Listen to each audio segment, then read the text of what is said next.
Tout le monde attend ce match.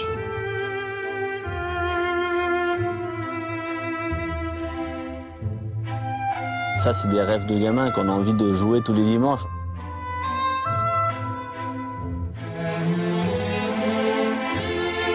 La défaite était interdite, quoi. Tout ce que tu as joué avant, en fait, ne ressemble à rien. Mais vraiment, hein, à ce que tu vas jouer quand tu vas jouer ce Madrid-Barcelone.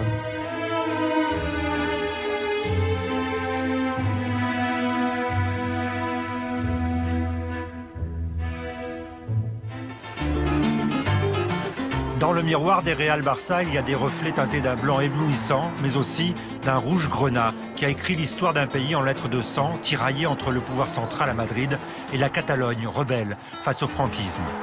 Comme ce jour de 68 où Barcelone s'impose à Madrid en finale de la Coupe d'Espagne et qui voit le général Franco forcé de remettre le trophée au capitaine catalan. La première fois qu'on a demandé le statut d'autonomie de la Catalogne, c'est après un match de Barça-Madrid qu'il a gagné 1-0. Non, excuse-moi, 2-1 en Barcelone, que c'est Charlie Recha qui a fait le but. Et ce but, ce n'est pas 2 points dans les championnats espagnols. C'est la première fois que près de 20 000 personnes ont demandé le statut d'autonomie pour la Catalogne.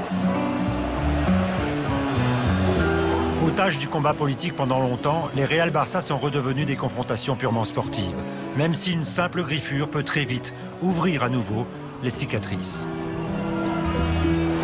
Le jour de sa signature à Barcelone, Ludovic Giuli a presque commis l'impardonnable. J'achète un costume beige blanc cassé et je me trouvais beau, donc j'arrive et tout, et je vois le président qui fait un peu la tête, tu vois. Alors il parlait un peu français, il m'a dit « T'as que ça comme vêtement ?» Bah, je dis « Ouais, j'ai que ça, pourquoi? C'est pas bien, je suis pas bien habillé et tout. » Il me dit « Non, mais le blanc c'est interdit pour mes joueurs, on ne doit pas porter de blanc. » Et je dis « Bah, on est dans la merde alors. » J'ai dit « Parce que moi j'ai que ça. »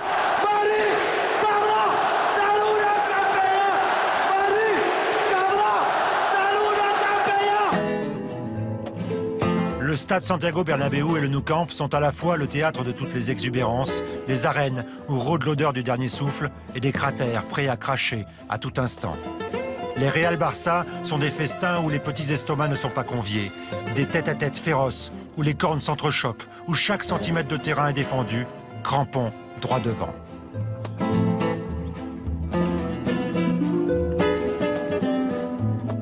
Je me rappelle cette action, j'ai cru que ma jambe elle avait pété. Mais bon, c'est les derbies en général, c'est comme ça, c'est dans l'impact, dans l'intimidation.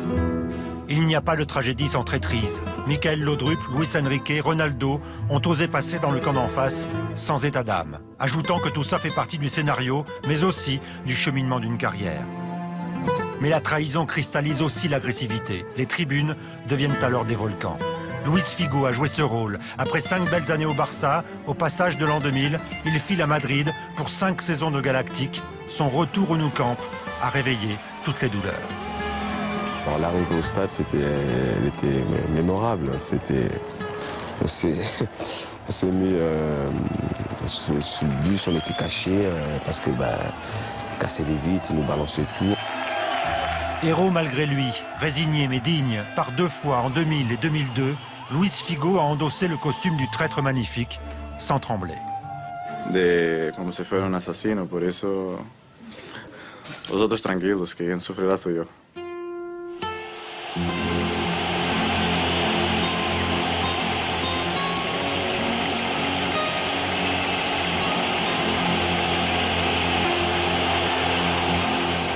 J'ai jamais vécu ça, quoi. Tout le stade entier hurlait, mais on s'entendait même pas, quoi. C'était impressionnant. Oui, il a vécu un enfer, mais il savait, hein, il s'attendait à tout ça. On avait même parlé, même la semaine avant, il savait qu'il allait être sévèrement être accueilli.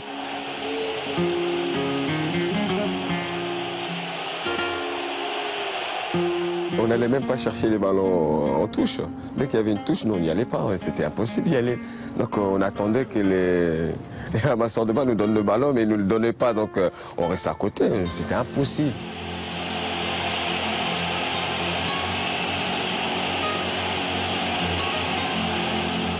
Il a reçu tout, hein, Figo. Il a reçu une bouteille de verre, il a reçu également une tête de cochon, une tête de porc que l'on voit là. On pouvait se dire, bon, On a changé de joueur, il y a un autre qui va aller tirer les corners, les coups francs. Et non, en fait, à aucun moment il s'est dégonflé. J'ai eu la chair de poule, mais il est resté humble et calme et il m'a impressionné. Ouais. Luis Figo ne s'est pas dérobé car finalement un classico, ça ne se refuse pas. Une fois la peur évacuée, tous ceux qui l'ont vécu veulent très vite vivre le prochain. T'as l'impression de jouer, je te dis, une finale de Coupe du Monde ou une finale de Champions League, c'est du haut niveau. T'as 22 joueurs, c'est des monstres et toi tu fais partie de ça, quoi. C'est toujours ouais, des matchs qu'on rêve de jouer, où on rêve de flamber, quoi. Chaque acteur a rêvé un jour d'écrire seul l'histoire du Classico. Et Sonny Anderson a le droit de se vanter d'y avoir laissé sa trace. C'était le jour de mon anniversaire et Van Gaal, ce jour-là, il m'avait appelé dans sa chambre pour me dire « Tu ne joueras pas. Ton cadeau d'anniversaire, c'est que tu ne joueras pas. » J'ai dit « C'est pas grave, je vais jouer, je vais rentrer, je vais marquer. » Et là, il me dit « Mais c'est moi le coach. » Et j'ai dit « Tu auras besoin de me faire rentrer, je vais marquer. » Et il y avait 2-1 pour Madrid, il restait 15 minutes. Il enlève Kluivert, il me fait rentrer. Figo, il me fait une passe et là, je marque le but. Figo qui donne un très bon ballon à Sonny Anderson du bout du pied, l'égalisation de Sonny Anderson. C'était encore plus impressionnant à Madrid parce qu'ils pensaient qu'ils avaient gagné le match. Et de marquer un but, tout un stade en silence. Cette soirée-là, c'était comme si on avait gagné un championnat. Après, on vous rentrez dans le vestiaire, après c'est la fête parce que tout le monde vous regarde comme un des meilleurs joueurs du monde parce que vous avez marqué contre Madrid.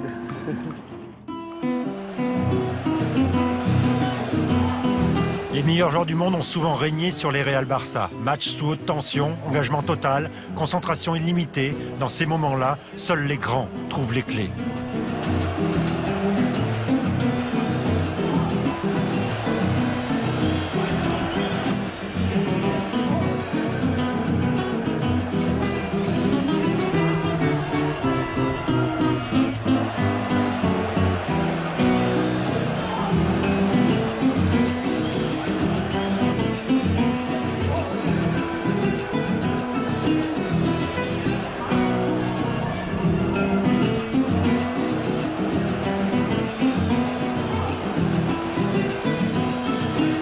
Dans ces matchs-là, les stars confirment le statut qui les a fait rejoindre les deux plus grands clubs du monde. Un classico a le don de les faire briller. Souvent, la différence se faisait sur un exploit et souvent, c'était les grands joueurs. Ouais. Les grands joueurs, de toute façon, sont toujours dans les grands rendez-vous. Plus l'affiche est importante, plus ils sont forts. Zinedine Zidane a donc lui aussi été décisif. Une fois à Madrid, dans un match de feu pour un 4-2, et c'est lui qui fait jaillir la première étincelle. Je me souviens parce que j'avais marqué le premier but et j'avais pris le poteau en fait. J'avais pris le poteau dans le nez. Attention ici à Ronaldo, centre de Ronaldo, est-ce qu'il va tuer le but? Et l'ouverture du score pour le Real Madrid. Signé Zinedine Zidane. Ah mais j'ai peur qu'il se soit blessé, j'ai le sentiment qu'il a heurté le poteau Zinedine au moment où il a marqué le but, j'espère qu'il n'en est rien. Zidane également déterminant à Barcelone pour une ouverture du score qui avait glacé le Nou Camp. Dans le musée à Madrid, tu marques un but contre Barcelone, il passe sans arrêt en boucle. C'est des images qui resteront à jamais, quoi.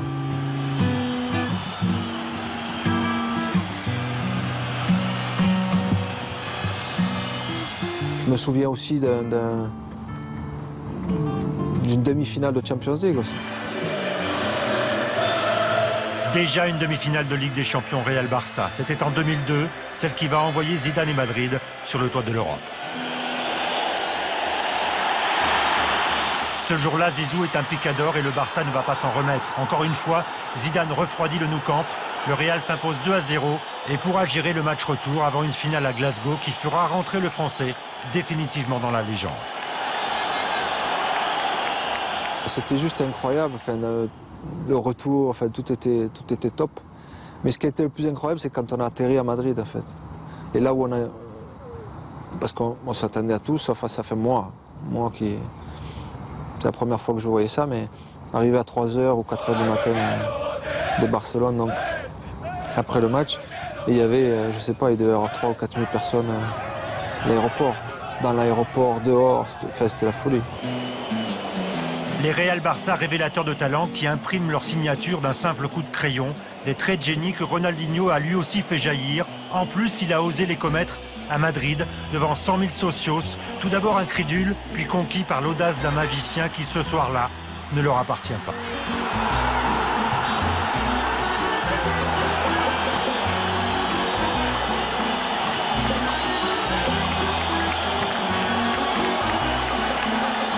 Mais il a fait un match ce jour-là aussi,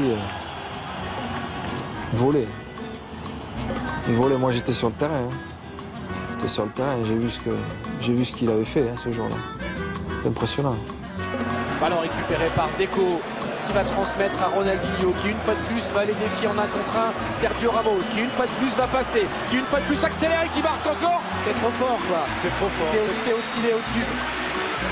Il était sur un nuage, il fait un doublé, il fait un match de folie et tout le stade l'applaudit. Donc forcément, tu te demandes qu'est-ce qui se passe, ou qui c'est qui va rentrer ou qui c'est qui va sortir. Et là, tu vois que c'est pour Ronny, c'est le chapeau bas, quoi. Écoutez. Ovation de Bernabéu pour Ronaldinho. Se faire ovationner par le Bernabéu quand tu joues à Barcelone, il n'y en a pas beaucoup qui peuvent le dire. Depuis quelques années, la magie a choisi son camp. Messi a succédé à Ronny et c'est un Barça Real qui l'a amené sur le trône. Ce jour-là, où nous campe, l'Argentin va égaliser 3 fois pour un classico mémorable que le Real croyait avoir conquis. Attention à Lionel Messi, peut-être pour ce duel. Et l'égalisation barcelonaise. Voilà la réponse. Elle est venue du petit Argentin Lionel Messi pour son premier classico à domicile. Attention à Ronaldinho qui va rentrer à la surface. Ronaldinho à nouveau avec Keto. Ronaldinho encore avec ce ballon repoussé par Casillas. La frappe de Messi pour l'égalisation. 2 buts partout. Le doublé de Messi répond à celui de Ruud van Nistelrooy. Et les Catalans relancent la rencontre, 2 buts partout. Toujours qui provoque, suivi par Michel Salgado. Il a pu trouver Messi. Messi va passer. Lionel Messi peut-être pour la frappe. Et l'égalisation avec le triplé de Lionel Messi. Quel scénario incroyable nous sommes en train de vivre au Camp Nou dans les ultimes secondes. C'est le petit Argentin Lionel Messi qui arrache l'égalisation à 3 buts partout. À un moment donné, tu sens le poids du joueur qui prend l'ascendant sur un match, quoi. Et qui arrive à faire la différence. Parfois, lui tout seul. Ça a été Ronaldinho, ça a été Messi. Ils ont quelque chose en plus, quoi. Tu t'en rends compte sur le terrain, c'est vraiment des stars. Eux. Nous, on est des bons joueurs, mais eux, c'est vraiment des étoiles parce qu'ils sont là au bon moment et surtout dans des grands matchs.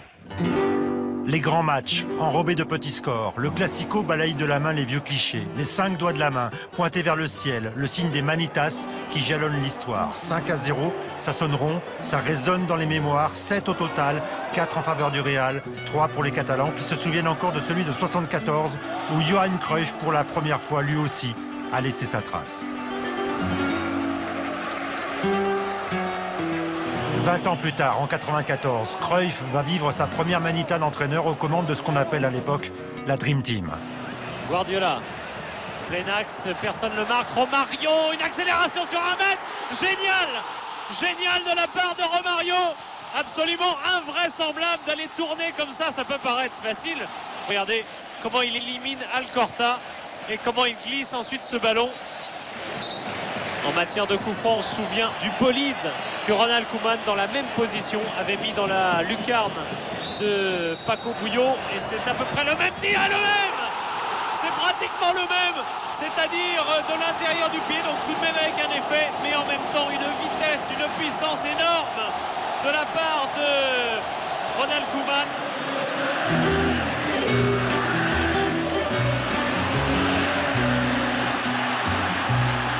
Un an plus tard, jour pour jour, à Madrid, la réponse est cinglante. Un triplé de Zamorano et le Real s'impose lui aussi 5-0. Pour Raoul dans la surface, attention Zamorano, près de Zamorano, but d'Ivan Zamorano et le Real Madrid qui ouvre le score dès la 5e minute sur un but de son Chilien Pichichi actuel, Ivan Zamorano. La légende des Classicos raconte aussi que Hristo Stoichkov, exclu alors que le Barça en avait déjà encaissé 4, a déclaré que lui au moins ce jour-là n'avait pas subi l'affront de la Manita, car au moment du 5e but, il était déjà au vestiaire. Laudrup pour la suite du festival avec Sanchis qui lance vers Zamorano. Busquets est avancé. Zamorano, but d'Amavisca, c'est le 5e. C'est le 5e et il y a 106 000 spectateurs qui sont debout dans le stade Santiago Bernabéu car l'affront est vengé. Le Barça s'effondre. L'affront, c'est une série en cours. Depuis 3 ans, le Barça a mis les scellés sur le Classico. 5 succès consécutifs, 16 buts marqués, 2 encaissés. Ce qui fait dire à Xavi, catalan forcené, que c'est grâce à ses valeurs intactes que Barcelone s'enracine.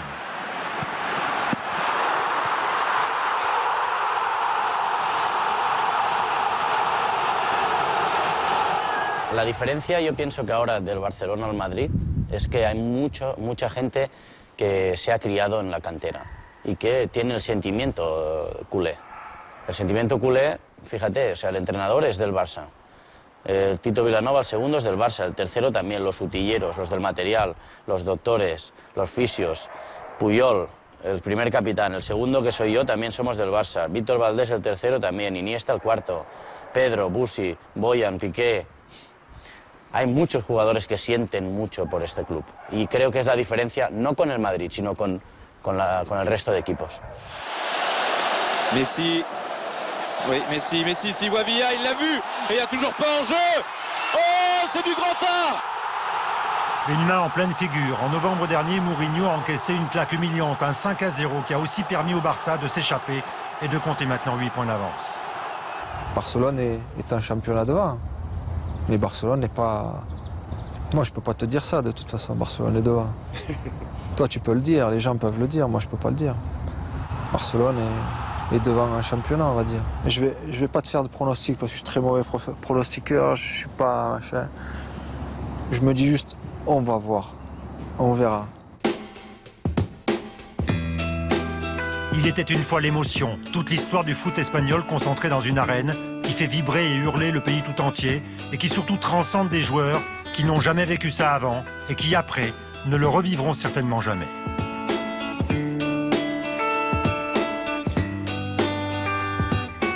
C'est comme jouer des Coupes du Monde, c'est comme jouer des Champions League, c'est pour ça que tu joues au foot, merde.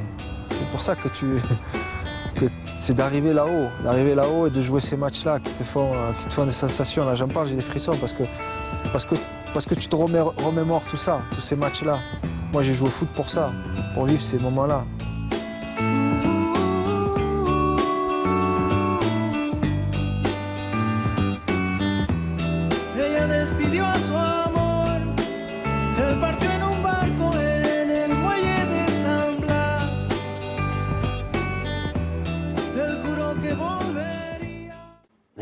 Voilà, et nous aussi, Omar, on regarde le foot pour vivre ces moments-là. On a l'impression, et c'est peut-être ce qui est reproché à Mourinho ces derniers temps, que lui ne joue pas le jeu de cette rivalité entre le Barça et le Real.